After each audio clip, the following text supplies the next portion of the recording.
nuestras vidas para ti. ¿Cómo estás, Señor?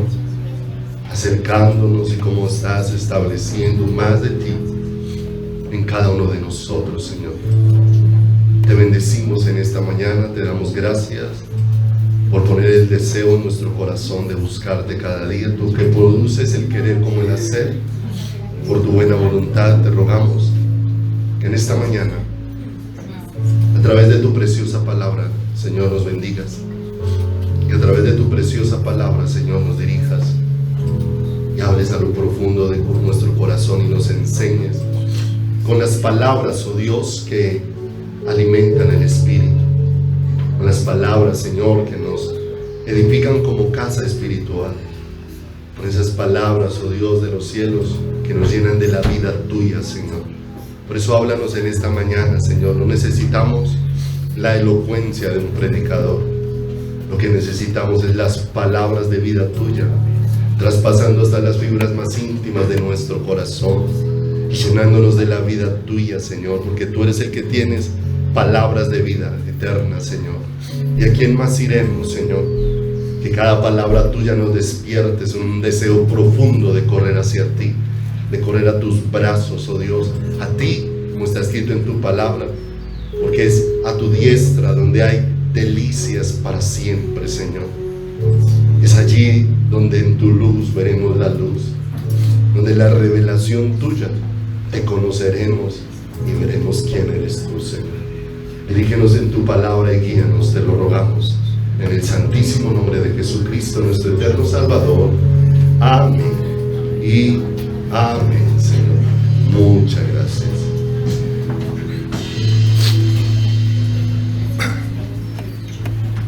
Muy buenos días para todos, Dios los bendiga. Qué hermoso vernos en esta mañana y agradecer al Padre con todo el corazón, al Hijo, a su Espíritu, toda la obra que está haciendo sobre cada uno de nosotros. Quiero invitarlo a Mateo capítulo número 26.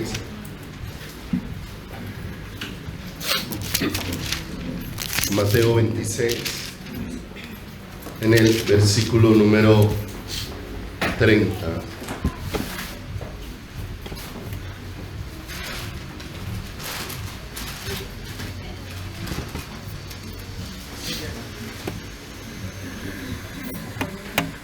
Cada porción de la Escritura que ha sido dada para nuestra enseñanza ha sido dejada para nuestra edificación espiritual, para el crecimiento de nuestro corazón en el conocimiento del Dios y Salvador, nuestro Señor Jesucristo. De manera que podamos pedirle al Señor que nos permita estar muy dispuestos para que sus palabras no simplemente lleguen como una información más, sino que sus palabras lleguen como vida a nuestro corazón y nos permita oír al Señor. Mis ovejas oyen mi voz. Y es una urgencia permanente de nuestro corazón oír al Señor. Y dice allí Mateo capítulo 26, verso número 30. Y cuando hubieron cantado el himno, salieron al monte de los olivos. Entonces Jesús les dijo: todos vosotros os escandalizaréis de mí esta noche, porque escrito está: heriré al pastor, y las ovejas del rebaño serán dispersadas. Pero después de que haya resucitado, iré delante de vosotros a Galilea. Respondiendo Pedro le dijo: aunque todos se escandalicen de ti, yo nunca me escandalizaré. Jesús le dijo: de cierto te digo que esta noche, antes de que el gallo cante, me negarás 3 veces. Pedro le dijo: aunque me sea necesario morir contigo, no te negaré. Y todos los discípulos dijeron lo mismo. Y a continuación continúa una historia que pareciera que fuera otro tema, pero cuando vemos la luz de Dios nos vamos a dar cuenta cuán íntimo está ligada una palabra de Dios a otra, y que no hay temas separados, porque dice el verso 36, entonces llegó Jesús con ellos a un lugar que se llama Getsemaní, y dijo a sus discípulos, sentaos aquí entre tanto que yo voy allí y oro. Y tomando a Pedro y a los hijos de Zebedeo, comenzó a entristecerse y a angustiarse en gran manera. Entonces Jesús les dijo, mi alma está muy triste hasta la muerte, quedaos aquí, velad conmigo. Yendo un poco adelante, se postró sobre su rostro, orando y diciendo, Padre mío, si es posible, pase de mí esta copa, pero no sea como yo quiero, sino como tú. Vino luego a sus discípulos y los halló durmiendo, y dijo a Pedro, ¿así que no habéis podido velar conmigo una hora? Velad y orad para que no entréis en tentación. El espíritu a la verdad está dispuesto, pero la carne es débil. Otra vez fue y oró por segunda vez y dijo, Padre mío, si no puede pasar de mí esta copa sin que yo la beba, hágase tu voluntad. Vino otra vez y los halló durmiendo, porque los ojos de ellos estaban cargados de sueño. Y dejándolos, se fue de nuevo y oró por tercera vez diciendo las mismas palabras.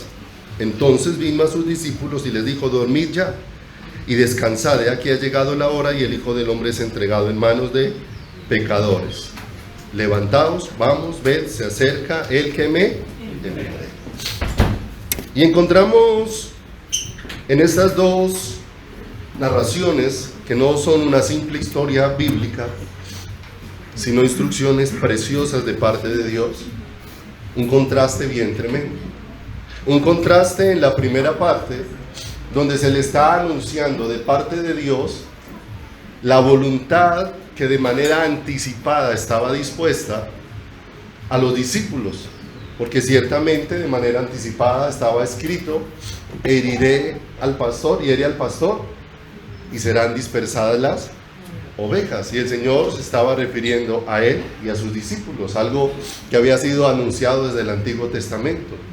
Y en ese anuncio de la voluntad del Señor aparece Pedro, y aparece Pedro como vocero de un deseo que en las narraciones de los otros evangelios se deja ver que terminó siendo el deseo y la expresión de los demás discípulos, porque todos terminaron diciendo lo mismo: nosotros también daremos nuestra vida por ti.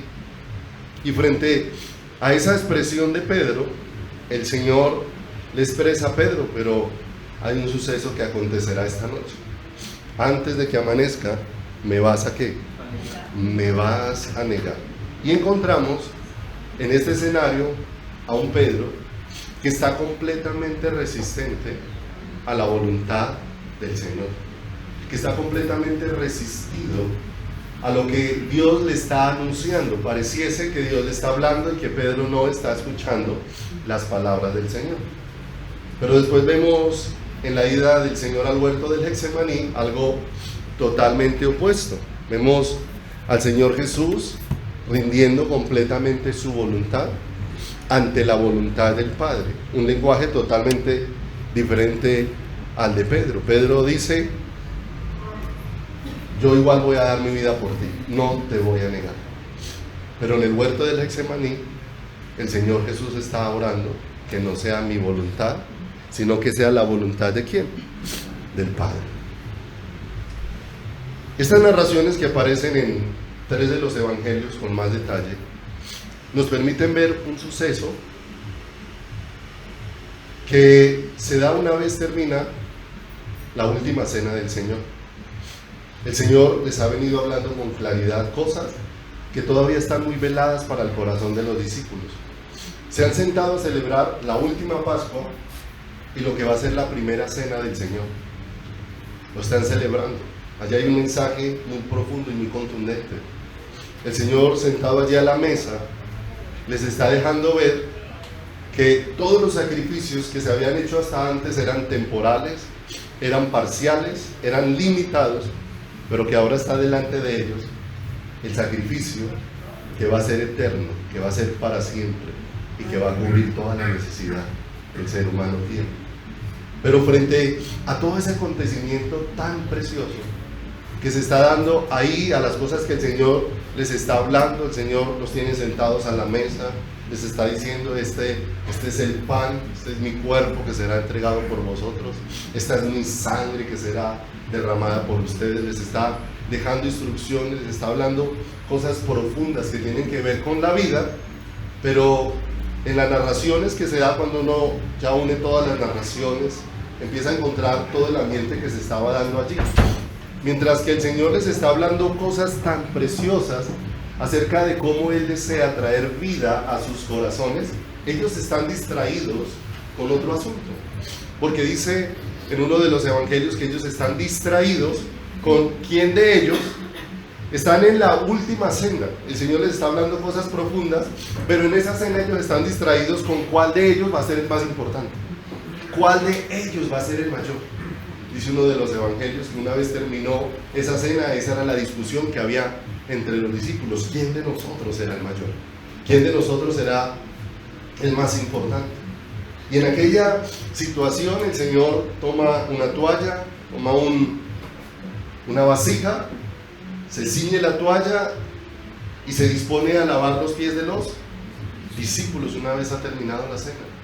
Y en esa disposición que el Señor tiene ahí, les va a dar una enseñanza y nuevamente les va a hablar muy profundamente al corazón. Porque ciertamente el Señor ha manifestado una y otra vez que Él ha venido no para hacer su voluntad, sino para hacer la voluntad del Padre. Yo no he venido a hacer mi parecer, he venido a hacer la voluntad del que me envió.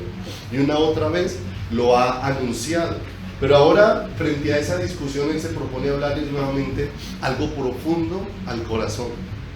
Y empieza a lavarle los pies, y en la costumbre los que lavaban los pies de los invitados a las casas eran los siervos, las personas de menor valor. Y ahora el Señor está ocupando un lugar muy bajo, siendo el Rey de Reyes, para lavar los pies ¿de quién? De sus discípulos, para dejarles un mensaje muy claro frente a qué es lo que el Señor quiere con su pueblo y qué es lo que el Señor quiere con su iglesia. Él hace toda esta obra y le dice a Pedro: lo que yo hago ahora lo entenderás después. O sea, hay procesos, Pedro, que se tienen que dar en tu corazón para que entiendas lo que yo estoy haciendo.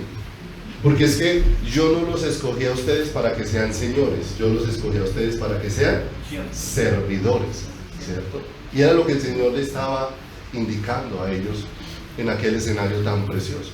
Y un escenario del que también muchas veces la iglesia ha hecho oídos sordos, porque seguimos insistiendo en quién quiere ocupar el primer lugar, y en quién va a ser el más importante, y quién va a tener el mayor renombre. Y por ese asunto terminamos enseñoreándonos de las cosas de Dios y no dejamos al Señor señorear sobre nuestros corazones. Por eso el Señor les da un mensaje contundente: el que quiera ser mayor en el reino de los cielos será como un servidor, ¿cierto? Será vuestro servidor, el que quiera ser mayor. Y de pronto el Señor los mira y les dice: porque ejemplo les he dado. Y un ejemplo contundente, porque el Rey de los cielos, aquel que con el poder de su palabra hizo todas las cosas, aquel que con su poder las sustenta absolutamente todas, está ahí sirviendo. Y en ese servicio lo que está haciendo es cumplir la voluntad ¿de quién? La voluntad del Señor. Dios no nos llamó a tener señorío sobre ni los demás, ni señorío sobre nuestros corazones. Nos llamó, fue algo muy diferente. El que tiene señorío es el que manda, el que tiene servicio es el que obedece. De manera que el Señor le estaba dando un mensaje contundente: no los llamé a que tengan señorío, los llamé a que tengan obediencia. Y si tienen obediencia, significa que hay otro señorío que es el que está sobre ustedes, el señorío de Dios, el señorío del Señor. De manera que el Señor les está hablando con un lenguaje muy claro, muy contundente, muy especial, de una manera muy preciosa. Nuevamente le dice a Pedro: lo que yo hago ahora no lo entiendes, más lo entenderás. ¿Qué? Más lo entenderás después, dice la Escritura. Juan capítulo número 5, versículo número 30. Acompáñeme allí, Juan 5:30. De manera que Jesús como hombre les está manifestando que él para qué había venido a la tierra, para hacer la voluntad de ¿quién? Para hacer la voluntad del Padre. Ahora, una vez tú y yo somos escogidos para ser hijos de Dios, somos escogidos para hacer la voluntad del Padre. Somos escogidos para hacer la voluntad de Dios. Y dice Juan 5:30, no puedo yo hacer nada por mí mismo. Según oigo, así juzgo. Y mi juicio es justo, porque no busco mi voluntad, sino la voluntad del que me envió. ¿La de quién? La del Padre. Mire lo hermoso. ¿Qué está buscando Jesús? No hacer su propio camino.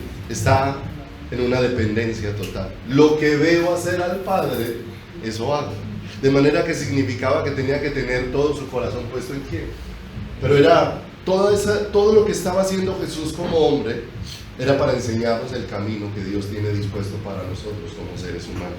Lo que Dios planeó desde el principio para el ser humano. Juan, capítulo número 6, versículo número 38.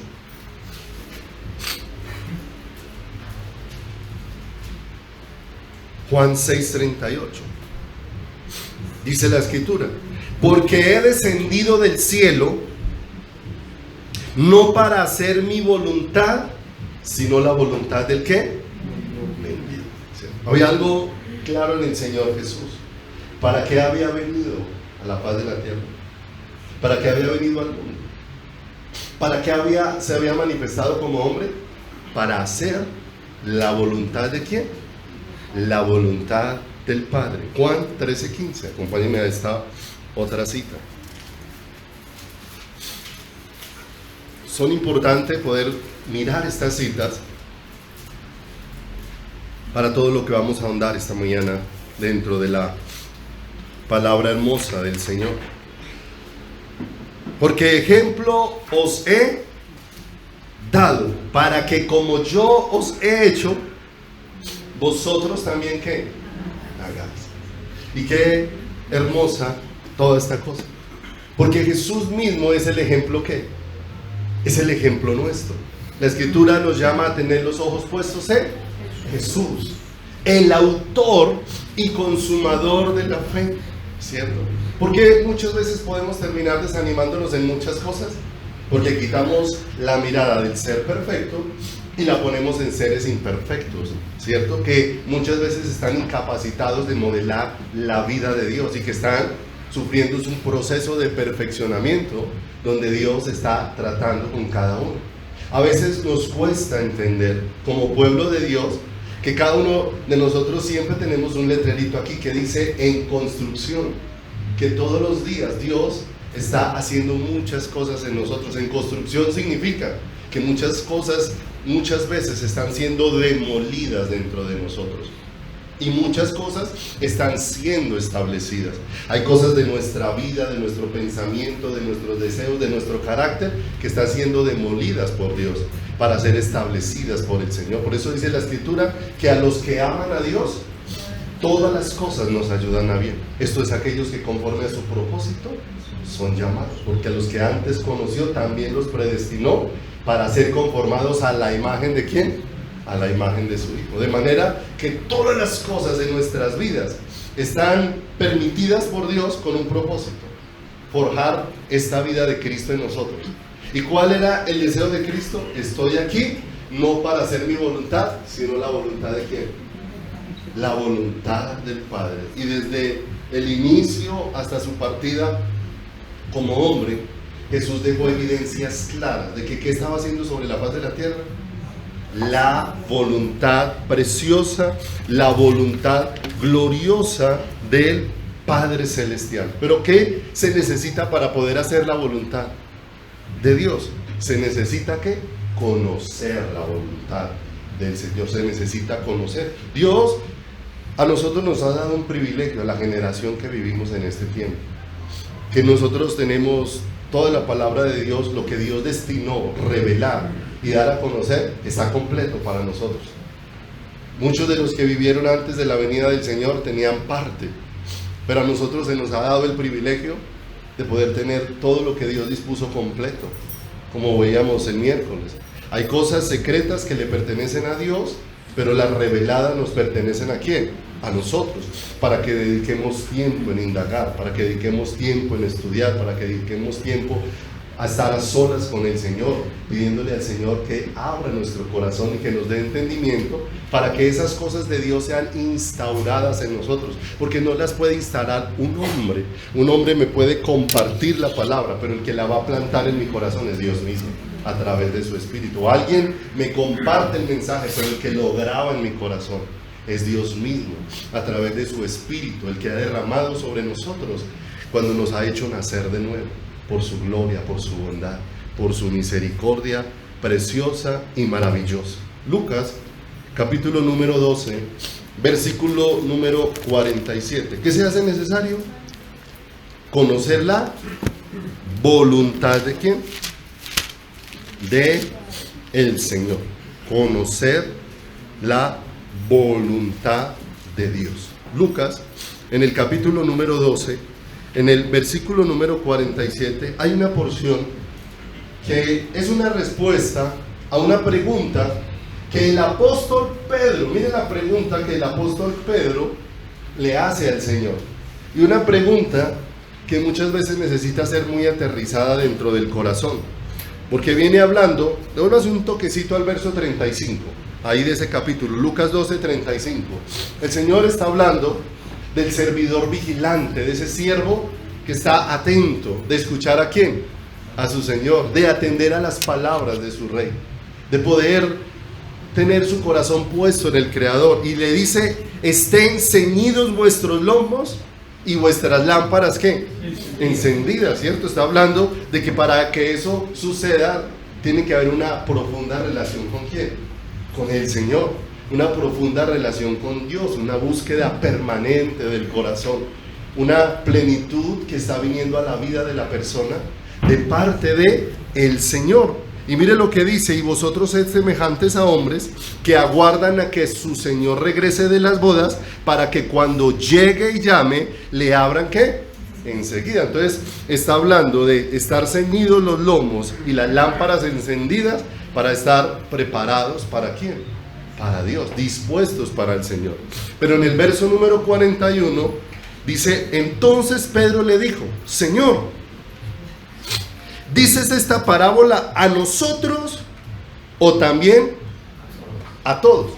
Me llama mucho la atención porque indagué, busqué, y el Señor realmente no dio una respuesta específica, dio una respuesta como que necesariamente no deja la libertad a que señalemos para quién es, sino que da es como la dirección a que es algo que tiene que ser tomado en el corazón, para que yo no me excuse, porque muchas veces nos sentamos en: yo fui escogido por Dios, y si fui escogido por Dios, entonces vivo descuidadamente, vivo como me place, y eso me lleva a un desorden dentro de mi vida. Y dice el verso 42: y le dijo el Señor: ¿quién es el mayordomo fiel y prudente al cual el Señor pondrá sobre su casa para que a tiempo les dé su ración? Bienaventurado aquel siervo al cual cuando su Señor venga lo halle haciendo así. En verdad os digo que le pondrá sobre todos los bienes. Mas si aquel siervo dijera en su corazón: mi Señor tarda en venir, y comenzare a golpear a los criados y a las criadas, y a comer y a beber y a embriagarse, vendrá el Señor de aquel siervo en día que éste no espera y a la hora que no sabe, y le castigará duramente y le pondrá con los infieles. Verso 47, y aquí es donde aparece la frase que les decía que tiene que confrontar nuestro corazón, porque dice: aquel siervo que conociendo ¿qué? La voluntad de su Señor, ¿qué pasó? No se preparó. ¿Y qué más? Ni hizo conforme a su voluntad, recibirá ¿qué? muchos azotes, ¿cierto? Si sigue leyendo todo, el Señor finalmente no le respondió si la pregunta era la respuesta era para uno o para todos.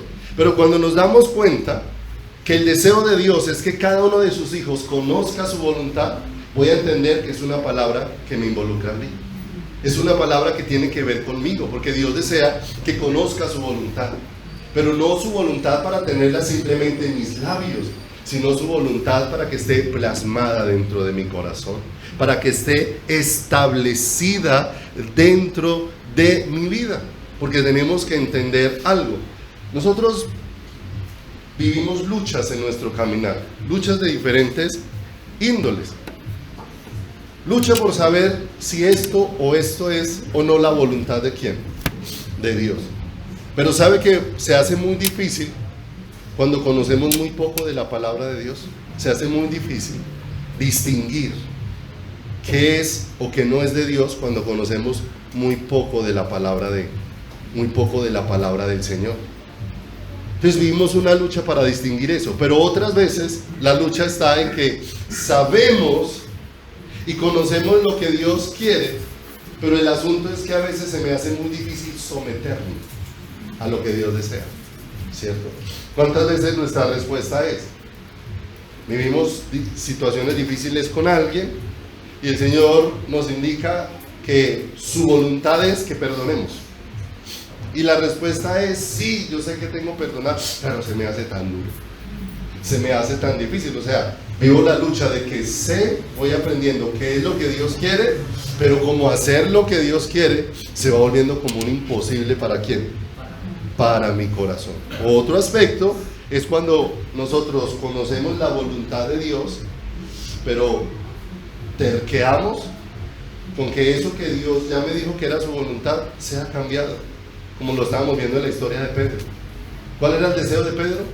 El Señor le dice: Pedro, me vas a negar, ¿cierto? Le pregunto, ¿eso es cambiable? No, eso es incambiable. Ya está dispuesto que va a acontecer ese asunto, ¿cierto? Pero Pedro quiere luchar contra Dios y contra lo establecido por Dios. ¿Y cuántas veces otra lucha que tenemos es eso? O luchamos por conocer la voluntad de Dios, o luchamos por someternos a esa voluntad, o luchamos es contra la voluntad de Dios, porque no queremos aceptar lo que Dios tiene dispuesto para nuestras vidas. Vuelva ya a Mateo, por favor, donde iniciamos. Capítulo número 26. Mateo, capítulo número 26. En el versículo número 30. Esta primera parte nos habla de cómo el Señor les está hablando de algo que está dispuesto que va a acontecer. Recuerde que una de las cosas que tiene Pedro en su corazón y que necesita ser tratada por Dios es que Pedro siempre está pensando diferente a la voluntad de Dios.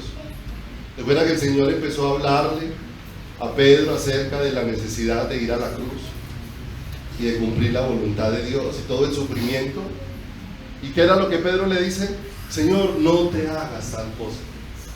Y la respuesta de Jesús hacia Pedro es: ¿por qué pones la mira en las cosas de acá y no en las cosas de arriba, y no en las cosas del Señor? De manera que Pedro realmente es un reflejo de cómo somos la iglesia, de que a veces queremos saber la voluntad de Dios, como dice en Isaías 58 cuando habla del ayuno. Dice que a veces invocamos a Dios como un pueblo que quisiera conocer su voluntad, pero muchas veces la quiere conocer ¿para qué? Si apenas Dios se la habla, no quiere hacer lo que Dios le muestra, ¿cierto? Y encontramos a Pedro como ese reflejo de lo que tantas veces somos nosotros. El Señor le está diciendo: Pedro, hay algo advertido que va a ocurrir, tiene que suceder. Dice ahí en el versículo número 31: entonces Jesús les dijo: todos vosotros, ¿a cuántos les está hablando? A todos los discípulos, os escandalizaréis, ¿cierto? De mí, esta noche. Ese escandalizarse es: me abandonarán, esta noche tropezarán, esta noche me negarán. Porque escrito está: heriré al pastor y las ovejas del rebaño serán ¿qué? Va a acontecer esto, y ya estaba advertido que esto iba ¿a qué? A suceder. El Señor va a manifestar como dos escenarios ahí. Por un lado, el primer escenario tiene que ver con desnudar la capacidad que el hombre tiene para serle infiel a Dios. Pero por otro lado, el Señor va a manifestar su fidelidad. Porque mire lo hermoso: y heriré al pastor y las ovejas del rebaño serán. Pero mire lo que dice el verso 32. Pero después de que haya resucitado, iré adelante de vosotros. ¿A dónde? ¿Sí o no? Mire lo hermoso. Pero después de que acontezca toda esta tormenta, tenemos una cita, y ahora los voy a estar esperando. Y si esas citas se las puse yo, se las voy a cumplir. Y si les dije que los iba a llevar allá, aunque la tormenta sea fuerte, hasta allá los voy a ¿qué? Hasta allá los voy a llevar. Se estaba poniendo el Señor una cita hacia adelante, una cita hacia el futuro con ellos. Pero no olviden, el Señor les está dando a conocer de antemano su voluntad. Pero ¿qué dice Pedro? Aunque todos se escandalicen. Pedro asume una posición, y no podemos decir que la posición de Pedro no sea sincera, porque en muchos momentos por circunstancias podemos decir cosas sinceras. Una cosa es que yo diga algo sincero y otra cosa es que yo tenga la capacidad de cumplirlo. Son dos cosas diferentes. Tal vez el deseo de Pedro podía haber sido genuino: Señor, es que mi deseo no es avergonzarme de ti, mi deseo no es negarte, mi deseo no es abandonarte, Señor. Pero el Señor le está diciendo: sí, Pedro, pero es que te estás apoyando en algo muy equivocado para poderlo hacer. Te estás apoyando en ti mismo, te estás apoyando en tu fuerza, te estás apoyando en tu capacidad, te estás apoyando en tu inteligencia. Y por eso el Señor dice: no se alabe el sabio, el rico en su riqueza, el valiente ¿en qué? En su valentía. Mas alabes en esto el que hubiese de alabarse, en entenderme y conocerme que yo soy Jehová, ¿cierto? Entonces, ¿en quién me apoyo? ¿En quién me sustento? Pero mire lo hermoso: el Señor también le ha dicho a Pedro: pero yo he rogado, Pedro, que no te falte la ¿qué? La fe. Y no solamente era un asunto para Pedro, era un asunto también para ¿quién? Para todos los discípulos, ¿cierto? Pero se hace necesario que nosotros entendamos, porque a veces Dios permite situaciones que necesitan golpear la autosuficiencia dentro de nuestro corazón. Porque Jesús vino a llevarnos de regreso de donde habíamos salido, por causa de la necedad de nuestro corazón y de nuestras vidas. En Marcos,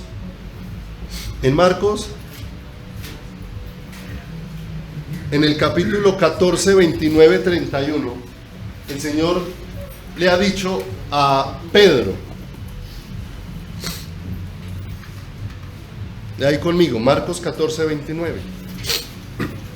Entonces Pedro le dijo: aunque todos se escandalicen, ¿qué? Yo no. ¿Sí o no? Le dijo Jesús: de cierto te digo que tú, ¿cierto? ¿Quién era el que estaba más entronado en su corazón de todos ahí? Pedro.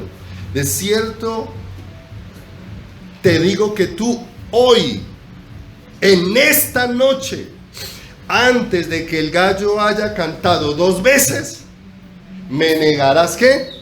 3 veces. Frente a la expresión de Pedro, el Señor le habla de manera contundente: de cierto te digo. Y un desierto del Señor se cumple, se hace, va a pasar sí o sí, ¿cierto? Alguien decía que la diferencia entre Jesús y nosotros es que nosotros decimos algo y el amén va al final, ¿cierto? Decimos algo y ese así sea es que el Señor permita que esto pase, ¿cierto? Pero ese alguien expresaba y decía, pero Jesús siempre decía el amén al principio. Él decía: lo que voy a decir va a suceder.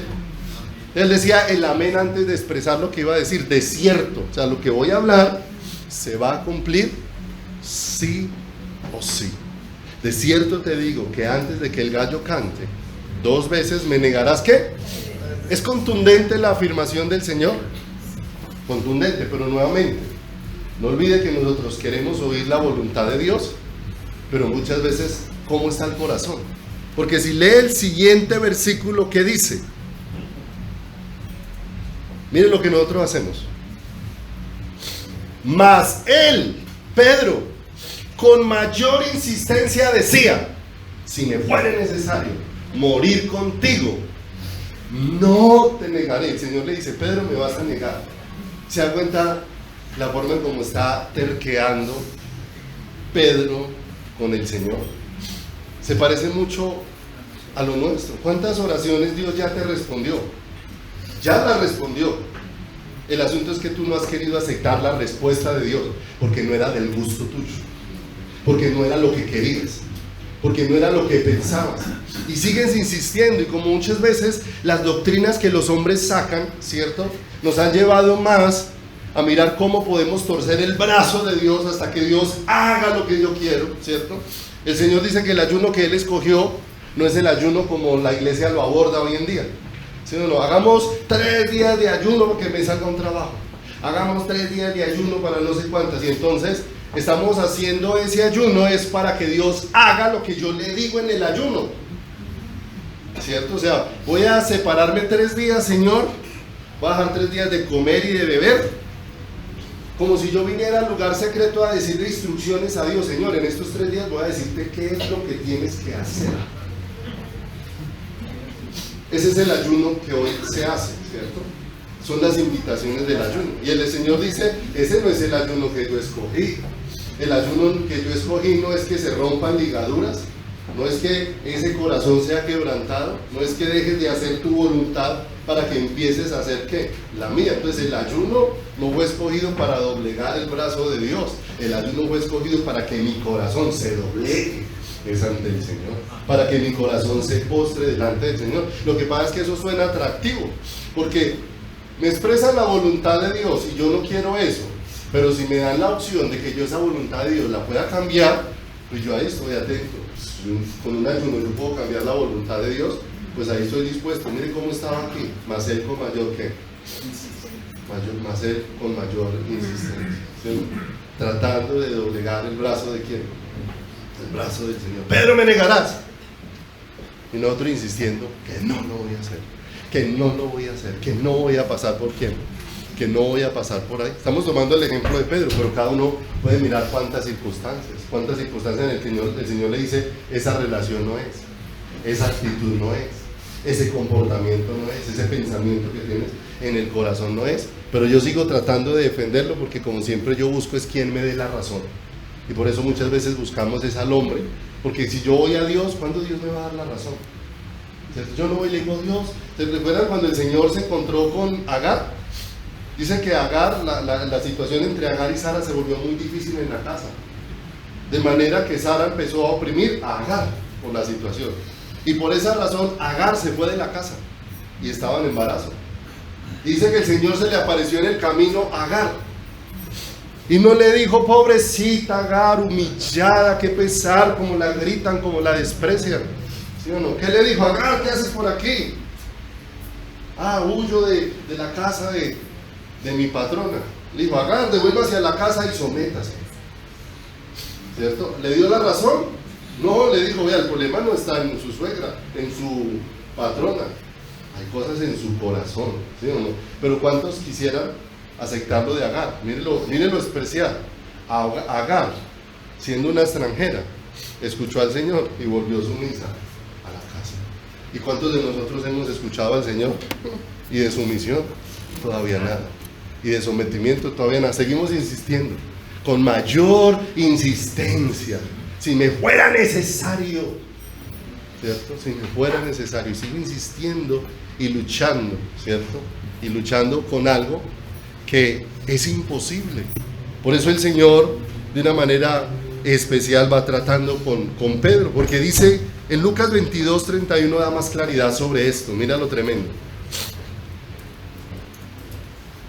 Lucas capítulo número 22, versículo número 31. Dijo también el Señor: Simón, Simón. Y me llama la atención porque el Señor no lo llama por su nuevo nombre, lo llama por su viejo nombre. Y le está diciendo: Pedro, estás actuando en la vieja vida, a la vieja manera, ¿cierto? ¿Y cuántos choques? Porque seguimos muchas veces no entendiendo cómo es la vida del Espíritu, sino que queremos hacer la vida del Espíritu como era la vida natural. Simón, ¿qué? Simón, he aquí, Satanás os ha pedido ¿para qué? Para zarandearos como a trigo. Para nosotros de pronto acá es un poquito conocido lo de la zaranda, pero no con el trigo, sino con el café, ¿cierto? Cuando el café hay que pelarlo. Cuando el café lo seca, la cascarita de afuera hay que botarle como una segunda cáscara. La primera cáscara es la roja que tiene el café, pero después de que lo secan, la que es como cafecita, como veis, esa hay que también tumbarla para que quede como un grano gris que hay como adentro, ¿cierto? Entonces muchas veces lo mueven con las manos duro y después en la zaranda empiezan ¿cierto? El propósito de la zaranda es separar el grano de esa parte que no sirve. En el caso del trigo es separar el grano de la paja, lo que no sirve, que el grano sea el que caiga y que la paja es la que quede, porque hay que separar. De manera que el Señor le está diciendo: vea, este suceso es necesario en tu vida, Pedro, porque es que hay que separar cosas de tu corazón, hay que separar cosas de tu vida, porque decir con los labios que se haga su voluntad en mí es fácil, pero cuántas veces abrazar esa voluntad en el corazón se ha vuelto muy difícil para el pueblo.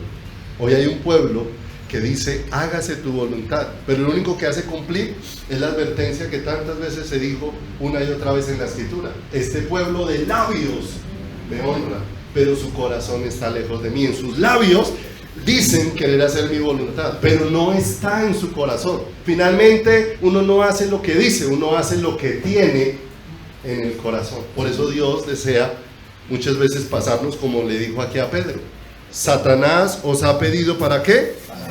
Para zarandearos como a trigo, ¿cierto?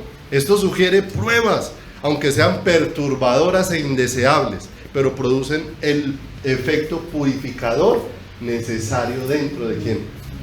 Dentro de nuestras vidas.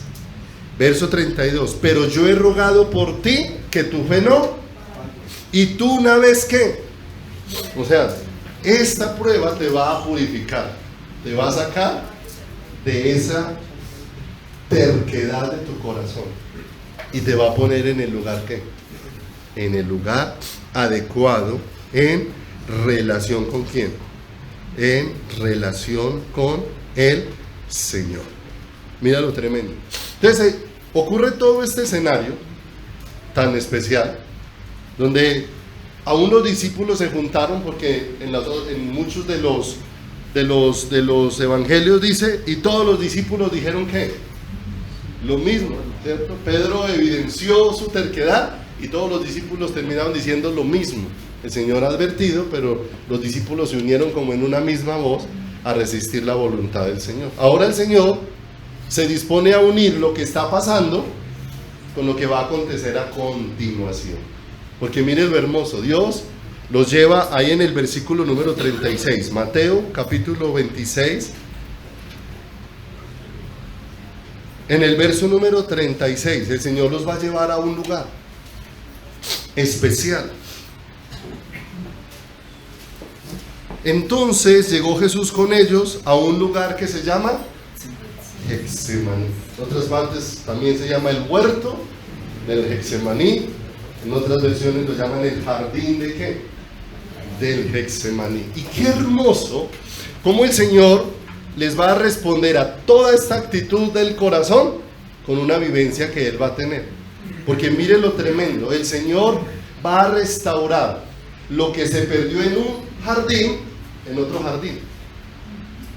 lo que se perdió en un huerto, lo va a restaurar en otro huerto.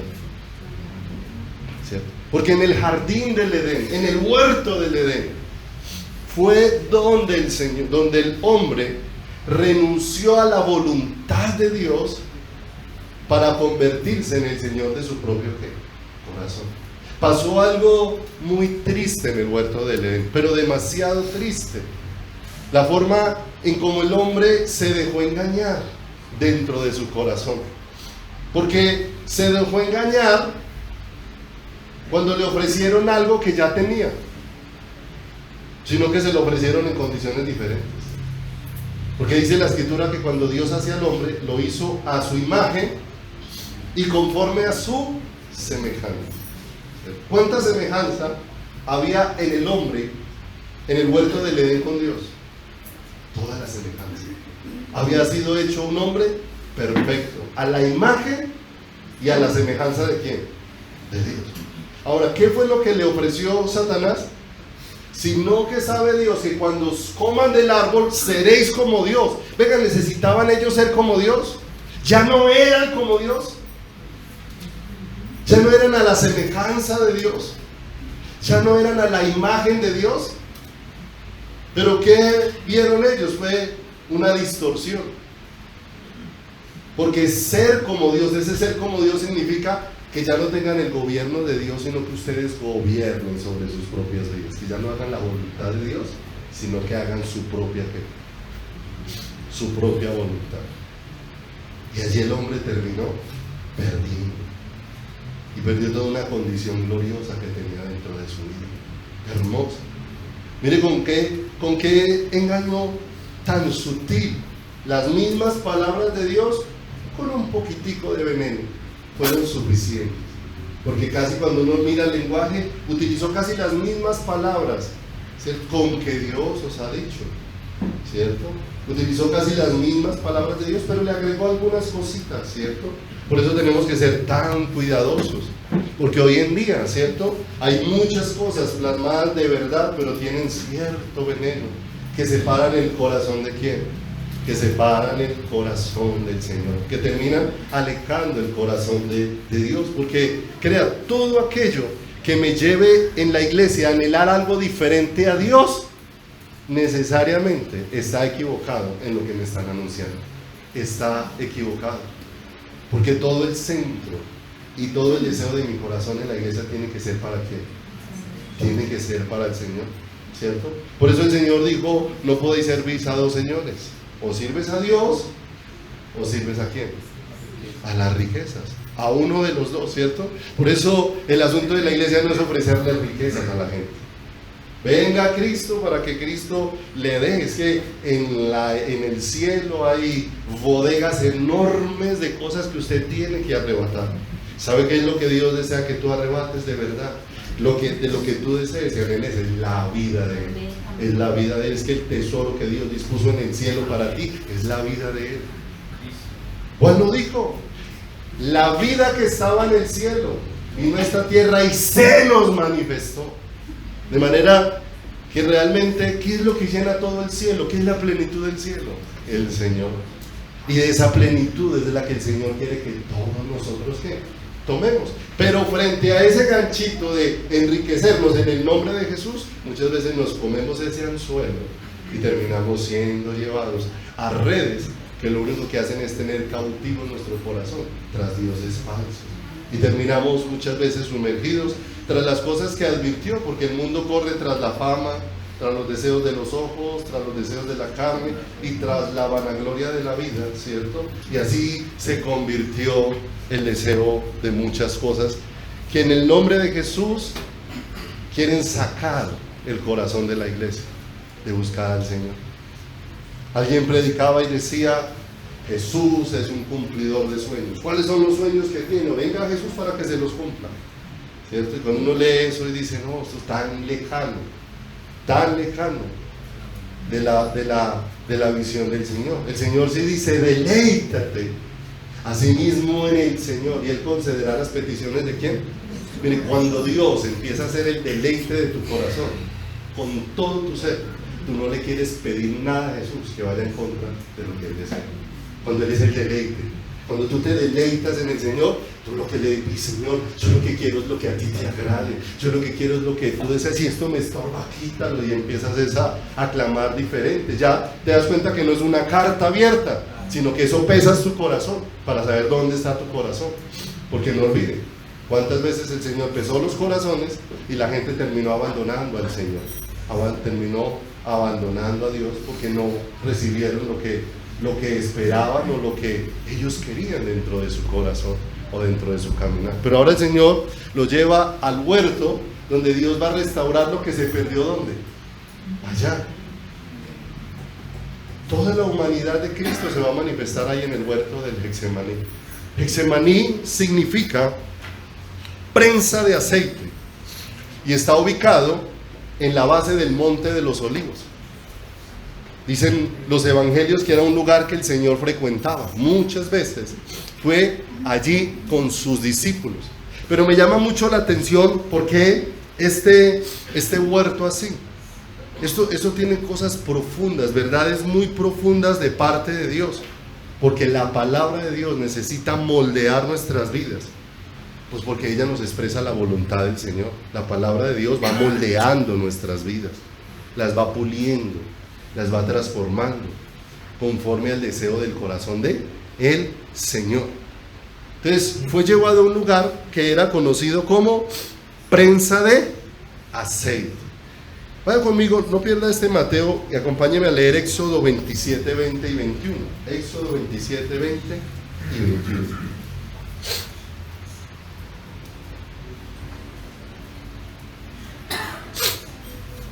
Y mandarás a los hijos de Israel que traigan aceite puro de olivas machacadas para el alumbrado, para hacer arder continuamente las lámparas en el tabernáculo de reunión, afuera del velo que está delante del testimonio. Las pondrán en orden Aarón y sus hijos para que ardan delante de Jehová desde la tarde hasta la mañana, como estatuto perpetuo de los hijos de Israel por sus generaciones. Entonces Dios les da una orden. ¿Qué tenían que tener? Aceite para las lámparas. Y la indicación es que ese aceite tenía que tener una condición especial. Era aceite de olivas machacadas. Y ahora el Señor está en el huerto del Getsemaní, que se llama prensa de aceite. Y me llama mucho la atención porque sí tenemos que referirnos a cómo se preparaba el aceite en esa época. Porque hoy la modernidad ha ido haciendo cambios, ¿cierto? Pero me llama mucho la atención de que el aceite puro de olivas, ¿sí?, solamente puede producirse machacado. No puede producirse de otra manera. Hay otras formas en que sacan aceite, pero el aceite puro de oliva es un aceite que se saca machacado. Pues, o de dos formas, o había una prensa, dos piedras, que golpeaban las aceitunas, que son el fruto del olivo, ¿sí? ¿Y cuál era el propósito que tenía? Que botara el aceite. ¿Por qué era prensado? ¿Por qué era golpeado?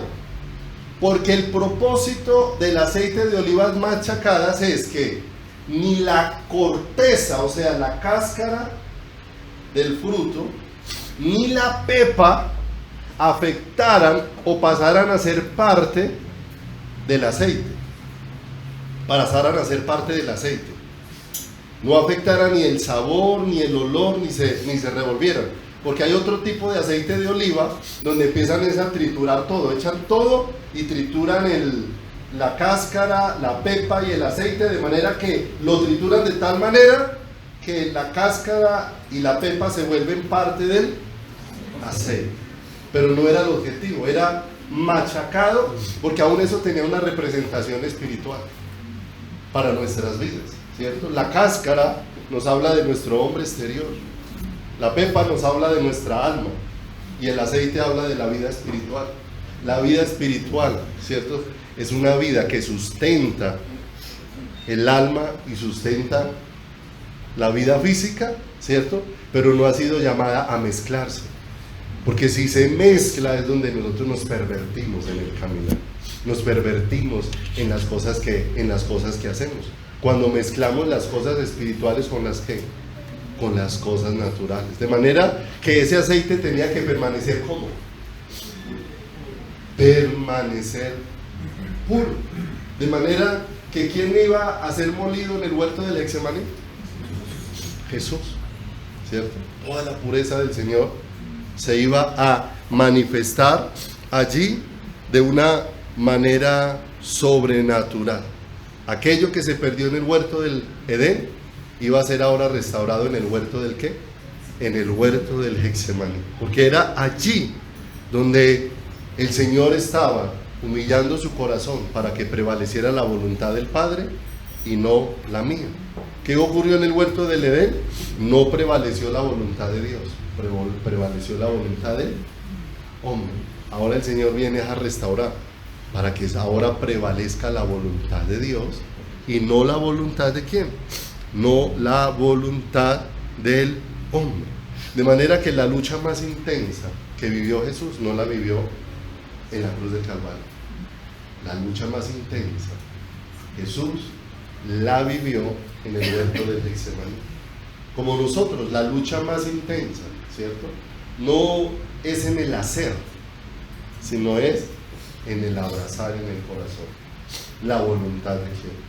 La voluntad del Señor. Mire que en lo que leímos ahora en Mateo, dice que el Señor oró, llevó hasta el huerto a los discípulos y les pidió que velaran y oraran. Mientras yo voy allí oro, y dice que fue y oró. De acuerdo a las narraciones de los evangelios, dice que ese primer espacio de oración duró 1 hora. 1 hora donde el Señor estuvo allá rogando ¿a quién? Al Padre. Él volvió y la primera pregunta que le hice a los discípulos: ¿no habéis podido velar conmigo qué? Duró 1 hora allá humillando su corazón delante de ¿quién? Delante de el Padre, rindiendo su voluntad al Padre, diciéndole: Padre, si te es posible, pasa de mí esta copa. En otro de los evangelios lo expresa de esta manera.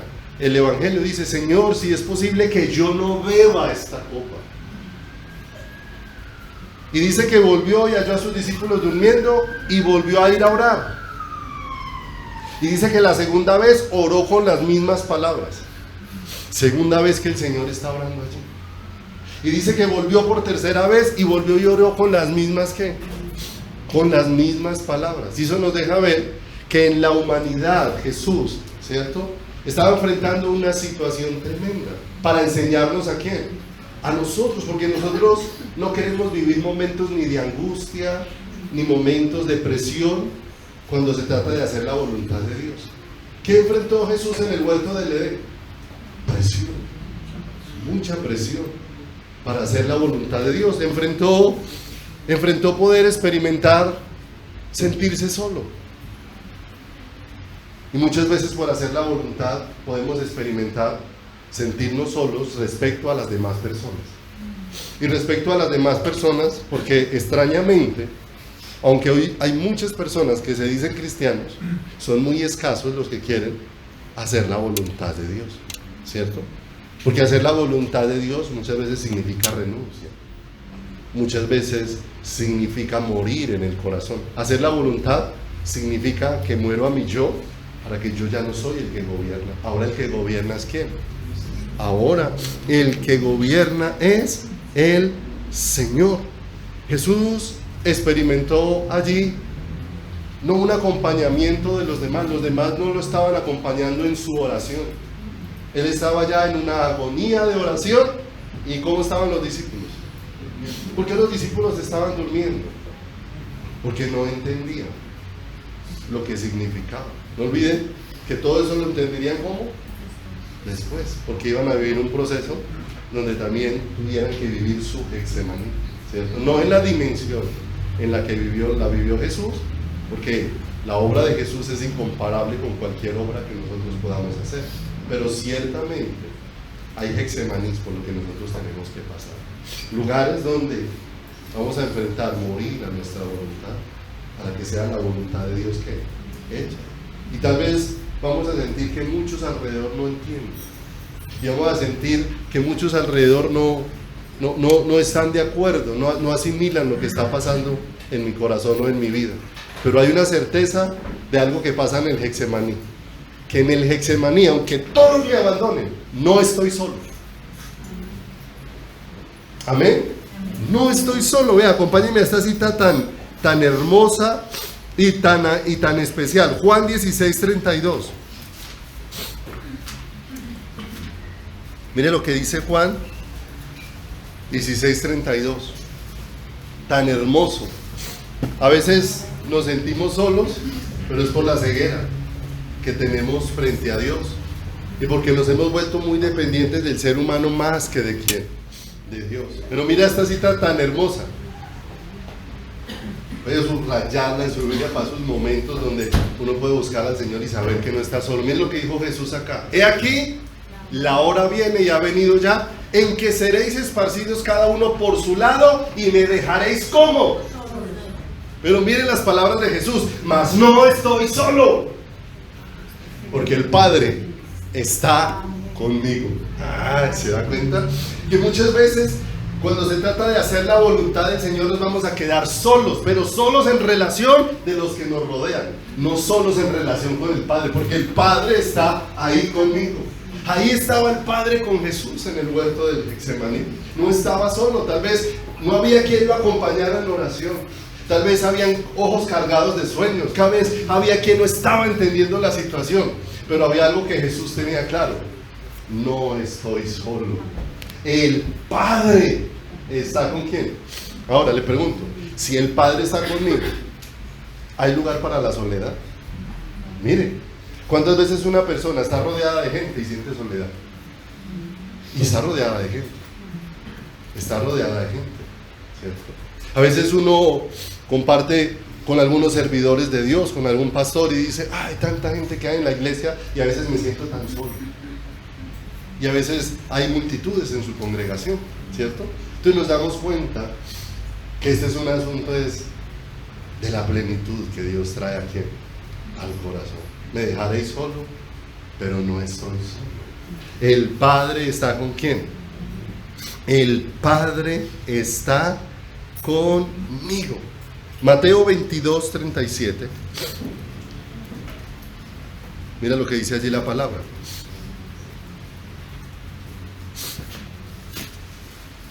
¿Qué está haciendo Jesús? Rindiendo completamente su voluntad ¿a quién? Pero le está dando una vez un mensaje a sus discípulos que hace unos momentos estaban resistiendo la voluntad de quién. Miren lo hermoso. El Señor no solamente nos da teoría, el Señor trae vida. El Señor no les estaba diciendo a través de teoría cómo rendirse a la voluntad del Padre. Los llevó al huerto de Getsemaní para evidenciar cómo su corazón era rendido a los pies del Padre. Y dice en el verso 37: y tomando a Pedro y a los dos hijos de Zebedeo, comenzó a entristecerse y a angustiarse en gran ¿qué? Fíjense lo tremendo. Como muchas veces yo puedo experimentar tristeza y angustia dentro de mi corazón para hacer la voluntad de Dios, ¿cierto? A veces pensamos que ¿cuándo vamos a experimentar es una paz? Cuando yo abrace la voluntad de Dios, esa paz de Dios me va a embargar. Pero mientras todavía estoy con la expectativa de que Dios responda, ¿cierto? ¿Qué estaba experimentando el Señor Jesús en su humanidad? Tristeza y ¿qué? Tristeza y angustia. ¿Y cuánto más nosotros podemos experimentar estas cosas? Porque al fin y al cabo Jesús no estaba habituado a desobedecer a Dios. Jamás ha desobedecido a Dios. Nosotros sí estamos demasiado habituados a no hacer la voluntad de Dios. Y estamos en un camino de aprendizaje donde estos Getsemaní sí que se hacen necesarios para nuestras vidas. Allí es donde sea demolida mi voluntad y mi resistencia para entender que el señorío de mi vida no lo tengo yo, que el señorío de mi vida lo tiene Cristo, lo tienes el Señor, pero que no son palabras que se desvanecen, sino que son realidades que Dios quiere asentar dentro de nuestro corazón y dentro de nuestras vidas, ¿cierto? Aquí Pedro no estaba preparado todavía para poner la vida por Cristo, pero pasaron sucesos. Después de que negó a Cristo, lloró amargamente.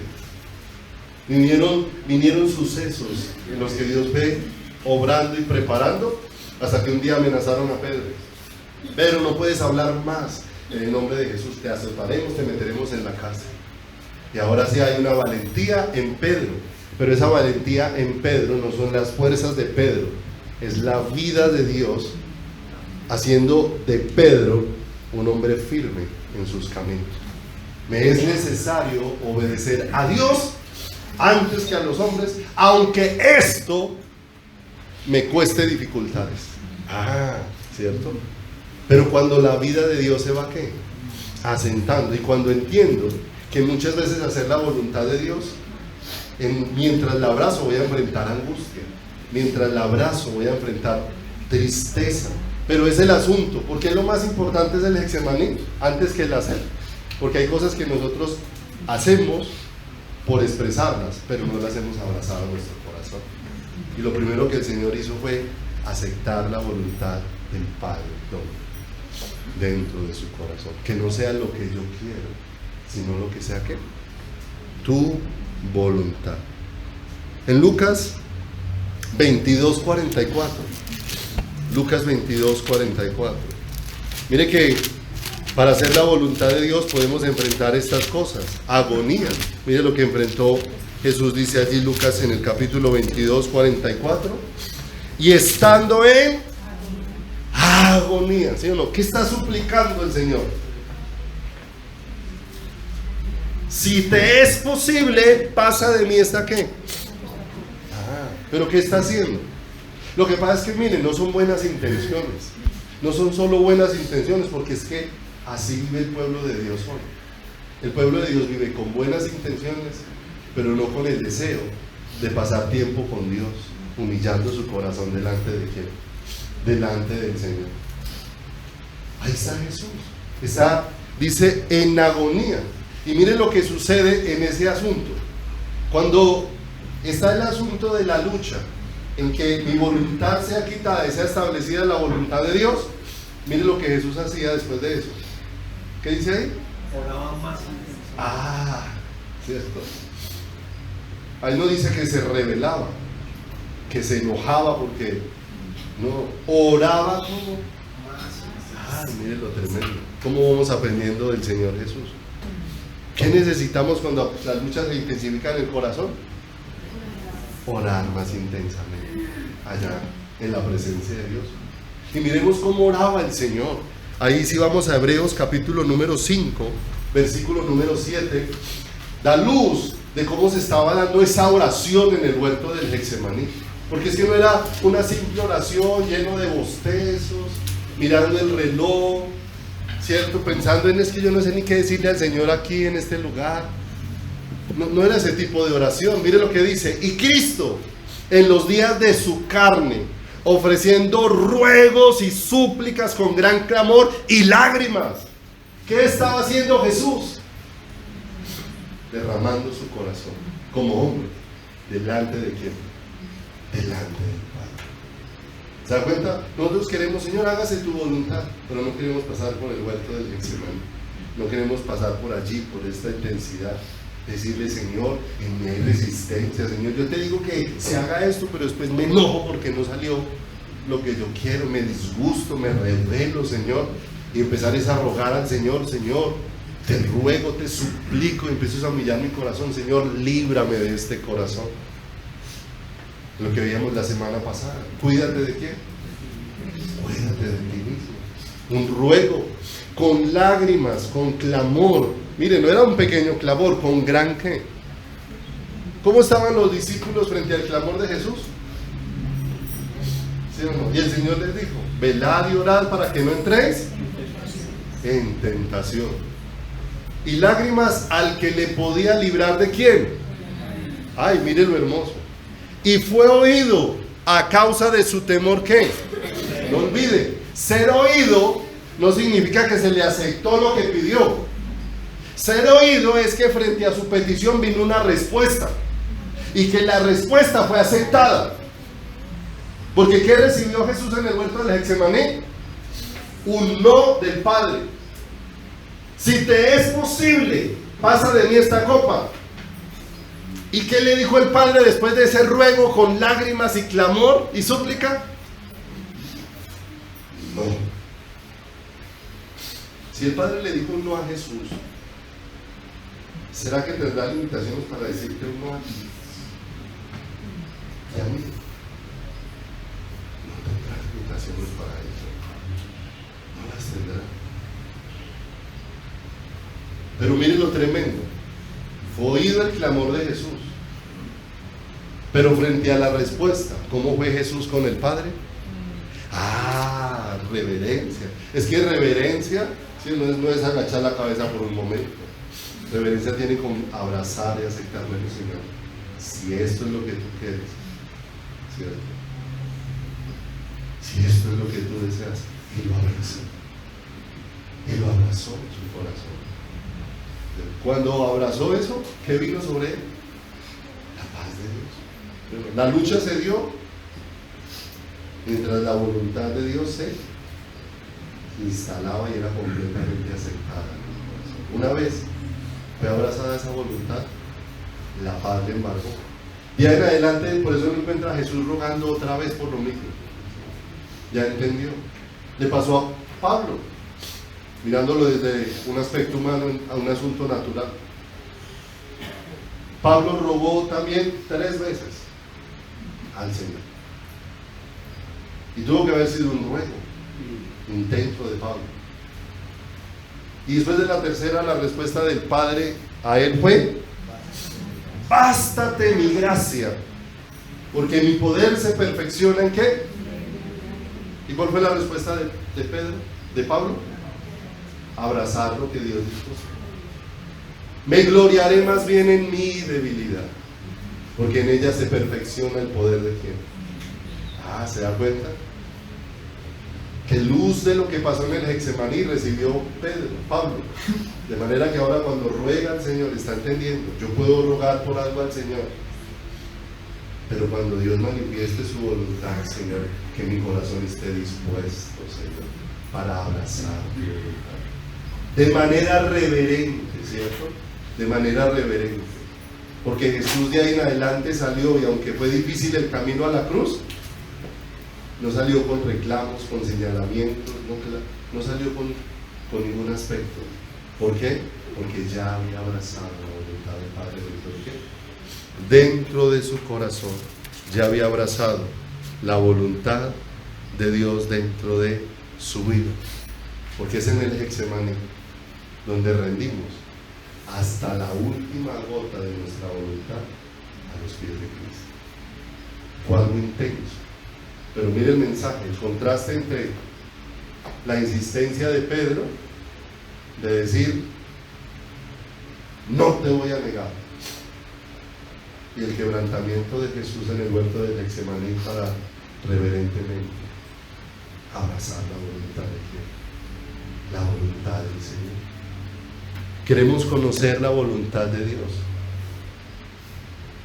Habrán luchas, porque muchas veces Dios nos va a mostrar su voluntad y no coincide con la nuestra. Y vamos a vivir situaciones que van a confrontar nuestro corazón. Y conoceremos la voluntad de Dios y tendremos luchas para hacerla. Pero ¿qué necesitaremos? Orar más intensamente. Pero orar más intensamente no es para doblegar el paso de Dios, para que la disposición de Dios cambie. Orar más intensamente significa: Señor, permite que esta voluntad tuya sea establecida en mi corazón. Permite que en mí no haya resistencia, que en mí, Dios, no haya rechazo, que en mí, Señor, no haya rebelión, no haya rebeldía, Señor. Porque muchas veces, como Dios no me dio lo que yo quería, entonces no lo busco más. ¿cierto? Yo le expresaba a alguien y le decía, mira, una forma de manifestar enojo contra Dios es muchas veces el silencio que nosotros guardamos a no buscarle en oración. Porque en la oración nosotros hablamos con Dios. Y muchas veces una persona dice, desde que Dios no me respondió, perdí el deseo de orar. ¿Sabe por qué perdió el deseo de orar? Porque está disgustado con Dios, porque usted no quiso abrazar la voluntad de Dios. Como Dios no le dio lo que quería, se enojó, y por eso no ha querido volverle a hablar a Dios. Porque si le vuelve a hablar a Dios, Dios no va a venir con una opinión diferente para que tú estés contento. No es que vuelves a Dios y Dios dice, ay, bueno, para que no te enojes voy a cambiar mi pensamiento. No, Dios no es así. La Biblia dice que Dios es ayer, hoy, por los siglos, el mismo. El pensamiento de Dios es firme, pero yo necesito entender y conocer cómo es el pensamiento de Dios. Pero también necesito aprender esto, acercarme a Dios con ruego, con súplica, con clamor, abrazarle, pedirle, Señor, permíteme abrazar tu voluntad, pero con temor, ¿qué? Reverente, Señor, con temor reverente, porque ciertamente la voluntad de Dios es buena, agradable y perfecta, pero cuando la abrazamos, mientras la resistimos, ¿cierto? Va a ser difícil para nosotros. Pedro la resistió y después tuvo que llorar ¿cómo? Amargamente. Y muchas veces el lloro amargo de nuestros corazones es por resistir la voluntad del Señor. Pero qué hermoso, Pedro, antes de que cante el gallo, 2 veces me negarás, 3 veces. Pero no olvide, Pedro no quedó solo. Cuando Pedro terminó de negar a Jesús, levantó la mirada y ahí estaba Jesús mirándole, diciéndole, Pedro, no te iba a dejar, yo te dije que me ibas a negar, pero aún en esta negación no te iba a dejar no te iba a dejar solo. Mira lo hermoso, Jesús no se paró frente a Pedro con un dedo así como nos muestra, diciendo, ya se lo había advertido, si ve, yo ya le dije, se lo había profetizado, se lo anuncié, sino que lo miró con un amor entrañable para decirle, Pedro, no es en tus corazones, es en mi poder, no es en tu capacidad, es con mi presencia, no es con mi espada, no es con mi ejército, es con mi Santo Espíritu. Amén. Vamos a orar en este momento. Padre, te damos muchas gracias de todo nuestro corazón, Señor, por bendecirnos, y te damos muchas gracias, Señor, por edificarnos, precioso Dios, porque este pueblo, Señor, tenemos una gran necesidad de conocer, de hacer tu voluntad, de rendir nuestro corazón a ti, Señor precioso. Tú dices que el hombre natural no puede entender las cosas tuyas porque ellas han de discernirse espiritualmente, Señor. Y a veces nosotros queremos hacer mezclas de tantas cosas, Señor, y quisiéramos que la palabra se acomodara a nuestros gustos, en lugar de entender la necesidad que cada vez que nosotros despreciamos tu palabra, cometimos multitud de desaciertos en nuestro caminar, Señor. Cuando el hombre dejó la palabra dada por ti en el huerto de Edén, cometió un desacierto mortal, Señor. Ayúdanos a entender, precioso Dios de los cielos, Señor, cómo tú has venido para restaurar aquello que se había perdido, Señor. Habíamos perdido la completa capacidad de hacer tu voluntad, Señor. Pero ahora tú has enviado a Jesús para deshacer las obras del diablo, Señor. Has enviado a Jesús, oh Dios de los cielos, pero permítenos entender estos procesos que son necesarios en nuestras vidas, Señor.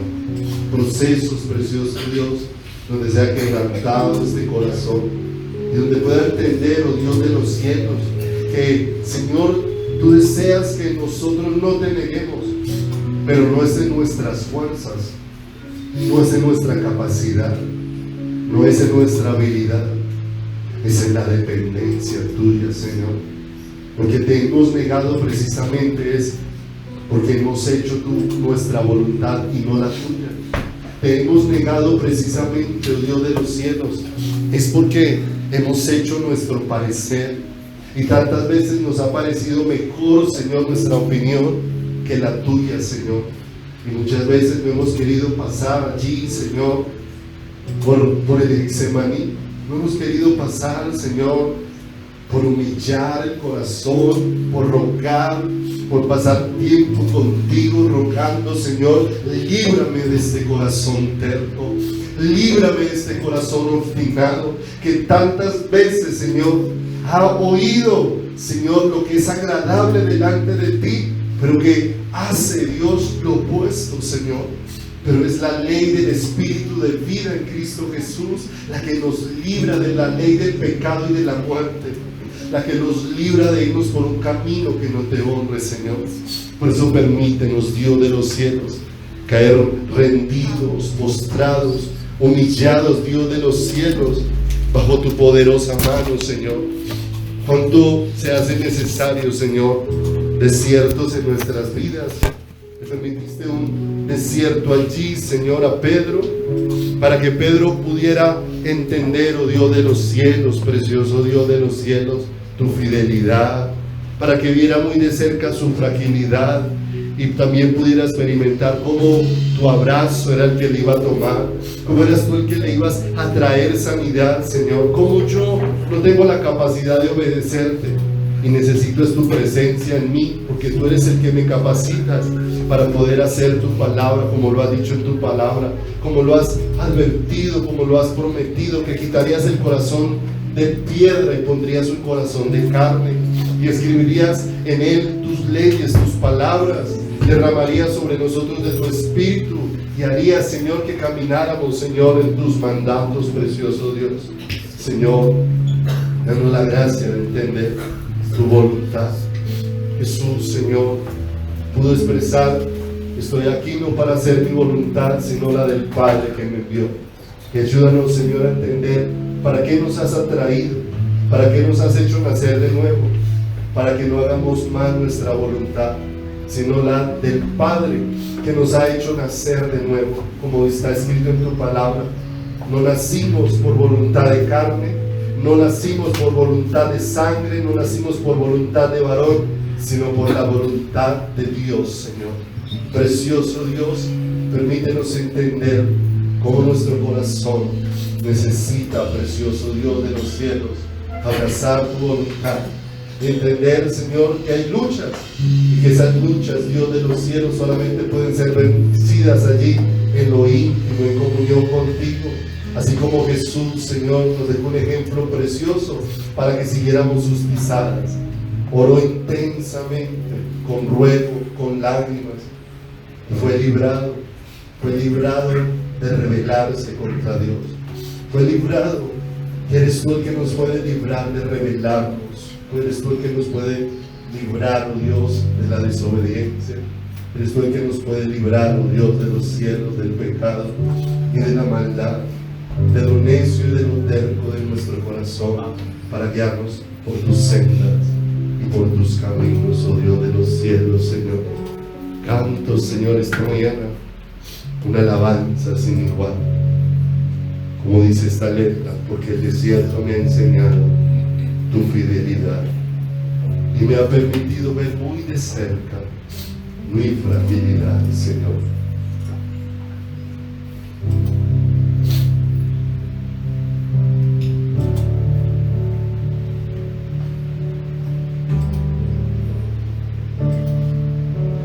Canto una alabanza sin igual, pues el desierto me ha enseñado tu fidelidad.